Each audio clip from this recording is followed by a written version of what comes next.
So cycle మీద చాలా దేశాలు తిరిగి రావటం, సో ఇలాంటి ప్యాషన్స్ కొంతమందికి ఉంటాయి కదా, సో ఇలాంటివన్నీ ట్రెక్కింగ్ చేయడానికి వెళ్తూ ఉన్నారు.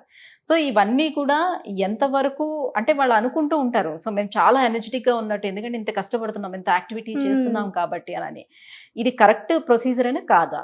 ఇలా చేయొచ్చా, చేయొద్దా? సరే, వాళ్ళు ఇప్పుడు ఫ్యాషన్ కోసం ఆల్మోస్ట్ అందరు మీరు చెప్పినట్టే వ్లాగ్స్కి వెళ్ళిపోయి, సరే నేను ట్రెక్కింగ్ చేస్తున్నాను, నేను సైక్లింగ్ చేస్తున్నాను, ఇంత జిమ్, ఇంత కండలు పెంచేస్తున్నాను అంటారు.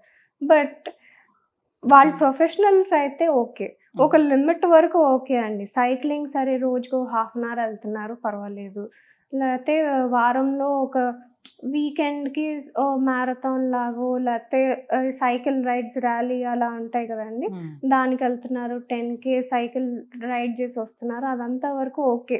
లేదు రోజులోనే నేను 2-3 గంటలు చేసేస్తున్నాను, నా మజిల్స్ చాలా స్ట్రాంగ్ అయిపోతున్నాయి, నేను ఇలాగే ఉండాలి అంటే అది అయ్యే పరిస్థితి కాదండి. ప్రొఫెషనల్స్కి వేరు, వాళ్ళకి ప్రాపర్ డయట్, వాళ్ళకి ప్రాపర్ ట్రైనింగ్ అన్నీ ఒక సిస్టమాటిక్ ప్రాసెస్లో ఉంటాయి.